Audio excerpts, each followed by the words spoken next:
तुम आ गई। इसी बहाने तो मेरी वेलकम पार्टी भी अटेंड कर लो। Welcome party? आज सर ने मेरी वापस आने की खुशी में ये वेलकम पार्टी ऑर्गेनाइज की है। ये पार्टी उस लड़की के लिए है जिसने अपने काम से इस कंपनी को एक नए मुकाम तक पहुंचाया है और जिसके काम ने सिर्फ मुझे नहीं बल्कि पूरी कंपनी को इम्प्रेस किया है। It's time to announce the name. उसका नाम है अनु शर्मा। जैसे ही ये नाम अनाउंस हुआ, पूरा हॉल तालियों से गूंज उठा। चेहरे खिल उठे। सबकी निगाहें उसी लड़की पर टिक गईं जिसने एक लंबी लड़ाई के बाद खुद को बेगुनाह साबित किया था। और आज उसका ये सम्मान सिर्फ एक पार्टी नहीं बल्कि उसके संघर्ष की जीत थी। लेकिन दोस्तों, कहानी यहाँ से शुरू नहीं होती। असली तूफान तो यहीं से उठता है, क्योंकि हर तालियों के पीछे एक खामोश दर्द भी खड़ा होता है। और इस बार वो दर्द था मीरा का, जो इस कंपनी में सालों से थी, जिसने हर मुश्किल वक्त में ऑफिस को संभाला था, जिसकी उम्मीदें आज किसी और के नाम की गूंज में दब रही थी। अनु को मंच पर बुलाया गया। लाइटें उस पर पड़ी, चेहरे पर हल्की सी मुस्कान, आंखों में जीत की चमक, और सभी लोग उसकी तारीफों के पुल बांधते जा रहे थे। लेकिन ठीक उसी पल मीरा का चेहरा तमतमा उठा।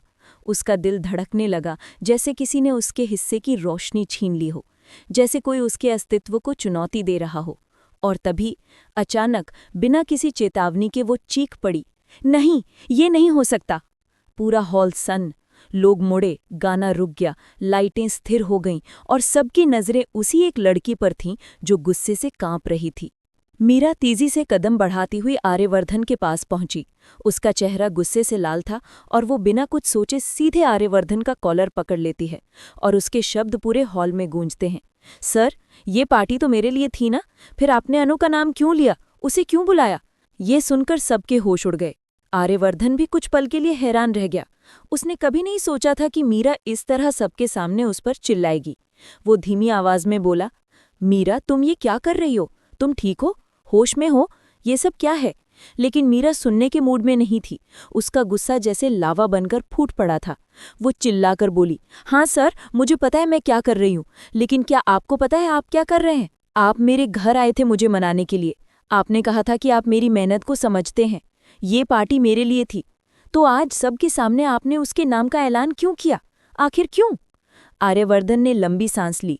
वो समझ गया था कि मीरा किसी गलतफहमी के जाल में फंस चुकी है। उसने शांत स्वर में कहा, मीरा, तुम्हें गलतफहमी हुई है। ये पार्टी अनु के लिए ही थी। वो बेगुनाह साबित हुई है और हम सबने मिलकर तय किया था कि हम उसका सम्मान वापस लौटाएंगे। उसके साथ जो गलत हुआ था, उसकी भरपाई में हम उसका स्वागत करेंगे। लेकिन मीरा की आंखों में दर्द था, जलन थी, टूटे हुए सपनों की झलक थी। वो चीखते हुए बोली, अनु, अनु, अनु, आपको सिर्फ वही दिखाई देती है? इस ऑफिस में उसके अलावा और कोई नहीं है आपके लिए? मैंने भी इस कंपनी को सालों दिए हैं, पर आपने कभी मेरे लिए ऐसा सम्मान नहीं किया। मेरे लिए कभी दो शब्द अच्छे नहीं बोले। मैं तरस गई आपके मुंह से अपने बारे में कुछ सुनने के लिए, और जैसे ही अनु आई, आपका पूरा ध्यान उसी पर। मीरा की बातें तीर की तरह आर्यवर्धन के दिल में चुभती जा रही थीं, लेकिन वो संयत रहा। उसने कहा, मीरा, तुम हद पार कर रही हो। तुम ठीक नहीं लग रही। तुम क्या बोल रही हो समझ भी रही हो? लेकिन इस बार मीरा की आंखें आंसुओं से भर गईं। वो कॉलर कसकर पकड़ते हुए बोली, सर, मुझे अच्छे से पता है मैं क्या कर रही हूँ, लेकिन आपने जो आज किया वो बहुत गलत किया। मैं कभी नहीं भूलूंगी मैं ये अपमान, ये दर्द, ये नज़रअंदाजी। और ये कहकर वो कॉलर छोड़ देती है और तेजी से बाहर चली जाती है। आंसू उसके गालों पर गिरते जाते हैं और उसके कदम जैसे जमीन पर भारी पड़ते हैं। जाते जाते भी वो यही सोचती रहती है कि क्या मेरी मेहनत, मेरी ईमानदारी, मेरे सालों की लगन का कोई मतलब नहीं? क्या सब कुछ बस अनु के नाम पर ही खत्म हो गया? इधर आर्यवर्धन स्तब्ध खड़ा रह जाता है। उसे समझ नहीं आता कि मीरा अचानक इतनी परेशान क्यों हो गई। वो सोचता रह जाता है कि आखिर उसने ऐसा क्या किया जिससे मीरा को लगा कि उसका महत्व कम हो गया है। क्या वो मीरा की भावनाएं समझने में चूक गया? क्या उसने कुछ ऐसा कर दिया जिसकी वजह से मीरा इतनी आहत हो गई? और ठीक उसी पल अनु भी असहज होकर खड़ी रह जाती है। उसे खुद समझ नहीं आता कि उसने क्या गलत किया। वो सोचने लगती है कि क्या उसकी वापसी किसी और के लिए दर्द बन गई। मीरा बाहर निकल चुकी थी, लेकिन उसका गुस्सा, उसकी चीखें, उसकी शिकायतें अभी भी हॉल में तैर रही थी। और हर कोई आपस में फुसफुसा रहा था कि आखिर अभी अभी हुआ क्या है, कौन सही है, कौन गलत है, और कौन किसके लिए क्या महसूस करता है। और तभी आर्यवर्धन ने खुद को संभाला और अनु की ओर देखा। अनु की आंखें उलझन में थी, वो बिल्कुल घबरा गई थी। उसे लगा जैसे सब उसकी वजह से हुआ है। उसने धीरे से कहा, सर अगर मेरी, तो आर्यवर्धन ने तुरंत रोकते हुए कहा, अनु तुम इसमें कहीं भी गलती पर नहीं हो, तुम्हारा इससे कोई लेना देना नहीं है। मीरा किसी गलत फहमी में है और मुझे उससे बात करनी होगी। लेकिन अभी इस समय पूरा माहौल भारी हो चुका था और पार्टी जैसे अचानक अर्थ खो चुकी थी। सभी धीरे धीरे निकलने लगे और आर्यवर्धन वहीं खड़ा रह गया। उसे एहसास था कि आज की रात उसके और मीरा के रिश्ते को किसी गहरी खाई की ओर ढकेल गई है। उधर मीरा ऑफिस के बार वाले कॉरिडोर में खड़ी थी। उसकी सांसें तेज थीं, उसका दिल भारी था और उसका मन बिखरा हुआ। वो सोच रही थी कि वो हमेशा से वफादार रही, हमेशा ऑफिस और काम में लगी रही, पर आज अचानक उसे ऐसा लग रहा था कि जैसे उसकी जगह किसी और ने ले ली, जैसे उसके सालों की मेहनत किसी अनाउंसमेंट में ही मिट गई। वो खुद से कहती गई कि मैं गलत नहीं हूँ, मैं गलत नहीं हूँ, पर उसके आंसू सब बता रहे थे कि वो अंदर से टूट चुकी थी। तभी उसके पीछे कदमों की आवाज़ आई। वो पहचान गई होगी कि ये आर्यवर्धन है। वो गुस्से से बोली, सर प्लीज़ अभी मुझे अकेला छोड़ दीजिए, मैं इस समय आपसे कुछ भी नहीं सुनना चाहती। पर आर्यवर्धन उसके करीब आया और शांत स्वर में बोला, मीरा मैं यहाँ झगड़ा करने नहीं आया था, मैं बस ये समझना चाहता हूँ कि आखिर तुमने ऐसा सोचा कैसे कि ये पार्टी तुम्हारे लिए थी। ये बात किसने कही, किसने तुम्हें ये गलतफहमी दी? और मीरा ने धीमी मगर कांपती हुई आवाज में कहा, आपने सर, आपने ही। उस दिन जब आप मेरे घर आए थे, आपने कहा था कि कंपनी मेरे काम से खुश है, आपने कहा था कि हम इसे सेलिब्रेट करेंगे, और आज आपने सबके सामने ऐसा कहा जैसे मैं कोई नहीं हूं, मेरे होने या ना होने से फर्क ही नहीं पड़ता। आर्यवर्धन ने गहरी सांस लेकर कहा, मीरा मैंने कहा था कि तुम्हारी मेहनत की सराहना होती है, लेकिन मैंने कभी नहीं कहा था कि पार्टी तुम्हारे लिए है। हमने टीम मीटिंग में ही तय कर लिया था कि पार्टी अनु की वापसी और उसके बेगुनाह साबित होने पर होगी। मैं समझ सकता हूं कि तुम्हें बुरा लगा, लेकिन तुमने जो आज सबके सामने किया वो ठीक नहीं था।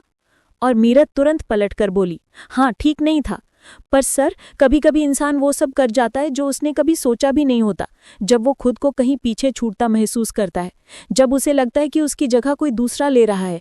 आप कह रहे हैं मैंने हद पार की, लेकिन क्या आपने कभी सोचा मेरी क्या फीलिंग्स है, मैं क्या चाहती हूँ, मुझे क्या महसूस होता है जब आप हर वक्त सिर्फ अनु अनु करते रहते हैं? उसने हर शब्द जोर से बोला ताकि उसके अंदर की आग थोड़ा कम हो सके। आर्यवर्धन पहली बार पूरी तरह शांत हो गया, जैसे उसे लग रहा हो कि मीरा के दिल में जमा दर्द शायद उससे कहीं ज्यादा पुराना है जितना वो समझ रहा था। उसने कहा, मीरा तुम समझ नहीं रही हो, अनु एक एम्प्लॉई है, एक टीम मेंबर है, और उसकी स्थिति अलग थी। वो फंसी हुई थी, उसके साथ गलत हुआ था, इसलिए मैंने उसका सहारा लिया।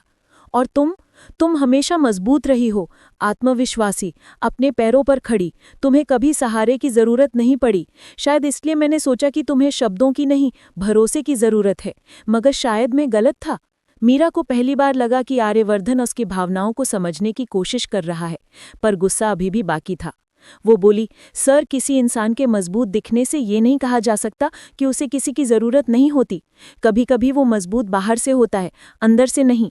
कभी कभी उसे भी उम्मीद होती है कि कोई उसकी तारीफ करेगा, उसे भी महसूस कराएगा कि उसके काम की कीमत है, उसके होने का महत्व है।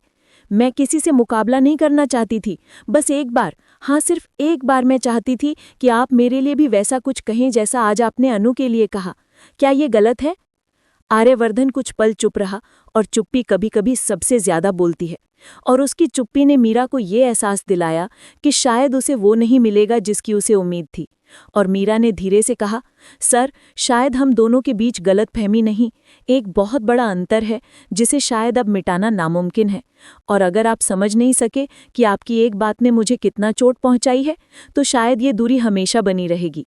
ये सुनकर आर्यवर्धन आगे बढ़ा और हाथ बढ़ाकर बोला, मीरा प्लीज चलो इसे सुलझाते हैं। ये किसी फिल्म की कहानी नहीं है कि गलतफहमियां सब खत्म कर देंगी। हम बात कर सकते हैं, चीजें ठीक कर सकते हैं। पर मीरा पीछे हटकर बोली, सर कुछ रिश्ते बातों से नहीं, समझ से चलते हैं, और अगर समझ ही नहीं रही तो बातें बेकार हैं। और इतना कहकर वो मुड़कर चली गई, इस बार तेज कदमों से नहीं, बल्कि ऐसे जैसे किसी ने उसके कंधों पर भारी बोझ डाल दिया हो। अंदर हॉल में अनु अभी भी खड़ी थी। उसने हिम्मत करके बाहर आई और उसने आर्यवर्धन से कहा, सर अगर आप चाहें तो मैं मीरा से बात कर सकती हूँ, शायद वो मुझे गलत समझ रही है। लेकिन आर्यवर्धन ने सिर हिलाकर कहा, नहीं अनु, ये तुम्हारी गलती नहीं है और ना ही तुम्हारी जिम्मेदारी। ये मैं संभालूंगा, ये जितना भी उलझा है इसका कारण मैं हूं। पर अनु ने मन में सोचा कि एक इंसान की खुशी किसी दूसरे के दिल में कड़वाहट भी भर सकती है, ये उसने सोचा नहीं था। दोस्तों, जैसे जैसे रात बीत रही थी माहौल और भारी हो रहा था। ऑफिस की दीवारें भी जैसे इस कहानी की गूंज सुन रही थी। एक तरफ सम्मान था, वापसी थी, जीत थी, दूसरी तरफ दर्द था, ईर्ष्या थी, अनकही चाहती थी और गलत फहमियों की दीवारें थी जो इतनी ऊंची हो चुकी थी कि शायद किसी की भी आवाज़ अब उस पार नहीं जा सकती। और कहानी यही नहीं रुकती, असली धमाका तो अभी बाकी है। लेकिन आगे बढ़ने से पहले अगर आप इस कहानी की भावनाओं, संघर्षों और ट्विस्ट में खो चुके हैं तो अभी लाइक कर दीजिए, क्योंकि ये सिर्फ एक कहानी नहीं, ये उन रिश्तों की लड़ाई है जो काम की दुनिया में भी दिलों को हिला देती है। दोस्तों, कहानी अभी और गहरी होनी है। इस प्यार, सम्मान, ईर्ष्या और गलतफहमी के खेल में आगे क्या होगा, इससे पहले आगे बढ़ें, अगर आपको ऐसे। मीरा ऑफिस बिल्डिंग के बाहर आ चुकी थी। रात की हवा उसके चेहरे से टकरा रही थी, लेकिन उसके भीतर की आग बुझने का नाम नहीं ले रही थी। वो सड़क किनारे खड़ी होकर खुद से लड़ रही थी। उसके मन में सवालों का तूफान था। क्या मैं गलत हूँ? क्या मैं हक मांग रही हूँ या मैं ज़रूरत से ज़्यादा महसूस कर रही हूँ? पर नहीं, उसका एक हिस्सा बार बार कह रहा था कि उसने जो महसूस किया वो सच्चा था। वो सालों से इस कंपनी का हिस्सा थी। उसने अपनी रातें, दिन, खुशी, दर्द सब इस ऑफिस को दिए थे। और आज जब उसे लगा कि आखिर उसकी मेहनत को कोई पहचान मिली है, अचानक किसी और का नाम सामने आ गया। कोई भी होता तो टूट जाता। दूसरी ओर आर्यवर्धन बिल्डिंग के अंदर कॉरिडोर में खड़ा था। वो पहली बार खुद को एक ऐसी स्थिति में पाता है जहां वो समझ नहीं पा रहा कि किसे कैसे समझाए। उसने कभी सोचा नहीं था कि उसके कुछ शब्द मीरा को इतना तोड़ देंगे। उसने हमेशा सोचा कि मीरा मजबूत है, पर शायद वो मजबूत सिर्फ बाहर से थी। अंदर से दीवारें पहले ही कमज़ोर हो चुकी थीं। वो सीढ़ियों की तरफ बढ़ा। शायद वो मीरा को ढूंढने जा रहा था, लेकिन उसके कदम ठहर गए। उसे लगा शायद उसे अभी मीरा को समय देना चाहिए, क्योंकि कभी कभी दर्द खुद ही शांत होता है और जल्दबाजी उसे और बढ़ा देती है। तभी अनु धीरे धीरे वहीं पहुंची। उसके कदमों में हिचक थी, उसकी आंखों में चिंता थी, और उसने धीमे से कहा, सर, अगर मेरी वजह से ये सब हुआ है तो मैं यहाँ काम छोड़ सकती हूँ।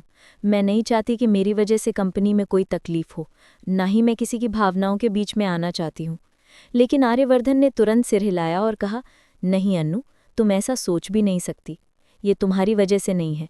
कभी कभी इंसान के अंदर बहुत सारी बातें जमा होती रहती हैं और बस एक छोटी सी चिंगारी उन्हें फोड़ देती है। मीरा के अंदर भी कुछ बातें थीं जो शायद उसे कहनी चाहिए थी, पर उसने रोक कर रखी, और आज वे सब फटकर बाहर आ गईं। अनु कुछ कहना चाहती थी, लेकिन वो समझ नहीं पा रही थी क्या। वो बस धीरे से बोली, सर, मैं चाहती हूँ कि मीरा नाराज़ ना रहे, क्योंकि मैं जानती हूँ उसे गलतफहमी हुई है, पर मैं ये भी समझती हूँ कि उसके मन में दर्द होगा। आप जाकर उससे बात क्यों नहीं कर लेते? लेकिन आर्यवर्धन ने हल्की मुस्कान के साथ कहा, अभी नहीं अन्नू, अभी वो टूटी हुई है, और टूटा हुआ इंसान किसी का भी शब्द स्वीकार नहीं करता। उसे अभी सिर्फ अकेलेपन और समय की ज़रूरत है, और शायद कल वो शांत होकर बात करने को तैयार हो जाएगी। ये सुनकर अन्नू सिर झुका लेती है, क्योंकि उसे भी एहसास था कि किसी की भावनाएं कभी कभी इतनी गहरी हो जाती हैं कि कोई भी तर्क उन्हें छू नहीं सकता। वो सोचती है कि रिश्तों का खेल कितना अजीब होता है। एक इंसान की वापसी किसी दूसरे के दिल में तूफान खड़ा कर देती है। एक खुशी किसी और के लिए दर्द बन जाती है, और कोई भी इसे रोक नहीं सकता। उधर मीरा अकेले सड़क पर चल रही थी। कदम लड़खड़ा रहे थे, दिल भारी था। वो खुद से कहती जा रही थी कि मैं आर्यवर्धन से इतनी उम्मीद क्यों रखने लगी। क्यों लगता था कि शायद वो एक दिन मेरी तरफ भी देखेगा? क्यों लगता था कि मेरे सालों के काम का उसे एहसास होगा? शायद इसलिए कि वो उसका बॉस ही नहीं, उसका गाइड, उसका सहारा था। और ये सहारा ही उसके दिल में एक अनकही चाहत बन गया था, जिसे उसने कभी स्वीकार नहीं किया। लेकिन आज वो चाहत ही उसकी कमजोरी बन गई। और वो कहती रही, अन्नू की गलती नहीं है, पर उसका नाम सुनते ही मुझे ऐसा क्यों लगता है कि मेरी जगह कोई और ले रहा है? क्या मैं इतनी आसानी से रिप्लेस हो सकती हूँ? क्या मेरी कोई अहमियत नहीं? आंखों से फिर आंसू निकल आए, और उसने आसमान की तरफ देखा, जैसे उससे ही जवाब मांग रही हो। रात गहराती जा रही थी। ऑफिस खाली हो चुका था, पर कहानी अभी भी हवा में तैर रही थी। अनकही बातें, टूटे हुए भरोसे, और एक ऐसे फैसले की शुरुआत जो आने वाले एपिसोड में सब कुछ बदल देगा। अगले दिन सुबह ऑफिस में माहौल अजीब सा था। सब फुसफुसा रहे थे। हर कोई यही चर्चा कर रहा था कि मीरा और आर्यवर्धन के बीच क्या हुआ। कुछ लोग मीरा को सही कह रहे थे, कुछ उसे ओवर रिएक्टिंग बता रहे थे, लेकिन सबके मन में एक ही सवाल था, आज मीरा आएगी या नहीं। अनु ऑफिस में जल्दी पहुंच गई, उसके कदम धीमे थे, जैसे वो किसी अनजाने डर से बच रही हो। वो सोच रही थी कि मीरा उससे बात करेगी या नहीं। उसके बैठते ही आर्यवर्धन अंदर आया, लेकिन आज उसका चेहरा गंभीर था।